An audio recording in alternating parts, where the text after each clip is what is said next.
عينيه علشان ما تضيع، مكتوب بين عينيه كافر، في رواية كاف فاء راء، يقرأها كل مؤمن قارئ أو ليس بقارئ، حتى الأم يقرأ من حفظ الله لأهل الإيمان.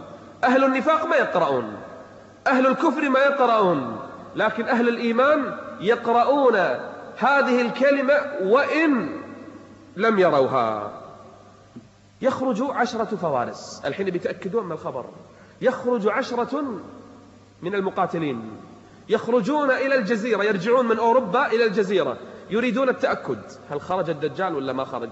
يقول صلى الله عليه وآله وسلم قال إني أعرفهم وأعرف أسماءهم وأسماء آبائهم وألوان خيولهم، هم خير فوارس على وجه الأرض يومئذ. هؤلاء 10 إرهابيين هم خير فوارس على وجه الأرض يومئذ، أكيد يقاتلون بعد إرهابيين خلاص. هؤلاء خير فوارس على وجه الأرض، يقول النبي صلى الله عليه وسلم، يسرعون على خيولهم يريدون التأكد هل خرج الدجال ولا ما خرج، لكن لما يرجعون يخرج الله عز وجل الدجال.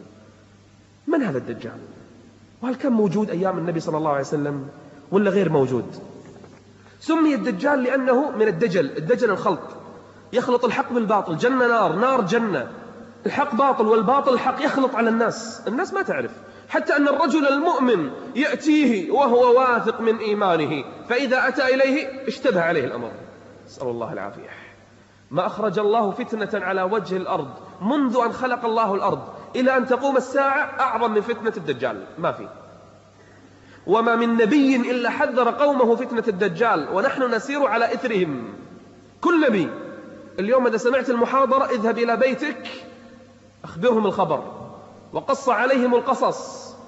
لما جاء النبي صلى الله عليه وآله وسلم إلى المدينة وكان يقص على الصحابة قصص الدجال، وأنه يولد من أبوين كذا وكذا، وأن حمله كذا وشكله كذا، فقالوا له يا رسول الله هناك صبي مولود من اليهود فيه نفس الصفات، نفس صفات الدجال. فقال النبي لهم اذهبوا سلوا أمه كم حملت به، فسألوها قالت 12 شهرا، زيادة عن العادي، كأنه نفس صفات الدجال. قال سلوها هل صاح عندما ولد وكيف كان صياحه؟ العادة الطفل يصيح صياح الطفل، قالت صاح صيحة طفل ذو شهر، عمره شهر، يعني مو مثل طفل توه مولود، كأن الخبر تأكد. قالوا سلوا عنه عن صفاته، راحوا الصحابة يتأكدون فإذا به مولود أعور ممسوح العين ومختون بغير أن يختن، كأن الأمر تأكد، حتى أن عمر بن الخطاب كان يقسم بالله العظيم أنه الدجال. من؟ عمر هذا. وابنه عبد الله كان يقسم أيضا، وأبو ذر أيضا كان يقسم، راوي الأحاديث.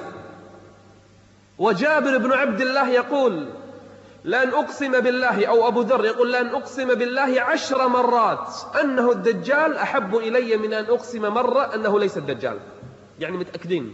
وكانوا يقسمون أمام النبي والنبي ساكت ربما تأييدا، وربما ما نزل الوحي إلى الآن متردد عليه الصلاة والسلام. يوم من الأيام ذهب إليه يبي يتأكد من الخبر.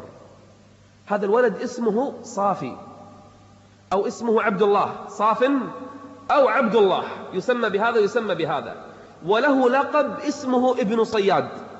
اسمع ما خبر هذا الصبي. يوم من الأيام ذهب النبي إليه بيتأكد. ليش مهتم الرسول؟ لأنه الدجال. إذا كان الدجال فأخطر فتنة مرت على البشرية كلها. اليوم محاضرتنا عن أخطر فتنة في الأرض كلها. اليوم كلامنا عن أعظم فتنة أرسلها الله عز وجل البشرية. إن كان الأمر حقا فيستحق الأمر أن نجلس عليه الليل والنهار. فذهب النبي يتأكد من الخبر، دخل عند اليهود فإذا به يسمع ابن صياد يكلم نفسه يكلم نفسه. فاقترب النبي بيعرف ايش قاعد يقول. فلما اقترب النبي صلى الله عليه وآله وسلم فإذا بأمه تنادي من بعيد وهي تقول يا صافن يا صافن، هذا محمد. فثار الصبي، انتبه وسكت.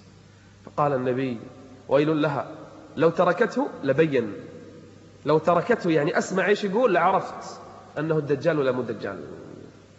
يوم ثاني راح لها النبي صلى الله عليه وسلم، شافه يلعب مع الأولاد وعنده تكهنات وأفعال شيطانية، والناس تتناقل الخبر، الصبي عنده حركات شيطانية ويتكلم أحيانا يضرب ويرجم بالغيب.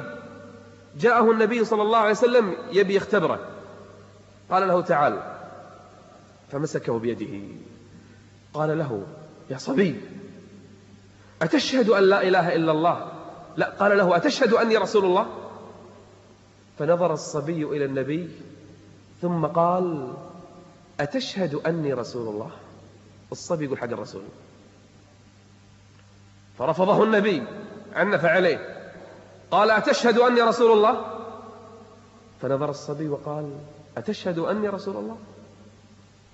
كلام غريب، ما يقول صبي، ما يقول طفل في هذا العمر، لكن إلا إذا كان معه شياطين، إلا إذا كان ربما هو الدجال، والعلم عند الله، ما ندري الدجال طلع ولا ما طلع. قال له أتشهد أني رسول الله 3 مرات ويرد نفس الجواب.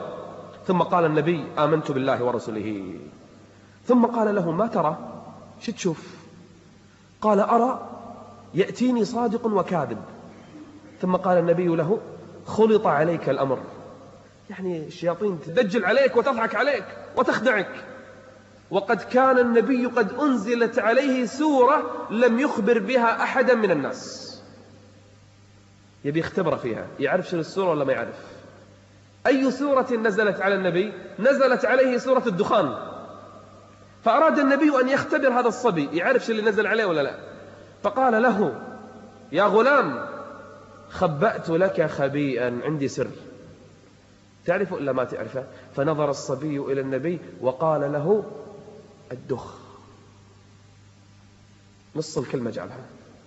فقال له النبي، الشيطان طبعا قال له إياها لكن ما كملها، الشيطان استرق السمع لكن ما جابوا الكلمة كاملة، نص الكلمة. قال الدخ، قال النبي له اخسأ فلن تعلو قدرك، يعني هذا حدك، لن تكمل ما أضمرته لك. لكن لا زال أمره مشككا، هو الدجال ولا ما هو الدجال؟ بعض الصحابة كانوا يجزمون أنه الدجال، وبعضهم كان لا ينكر أنه هو الدجال.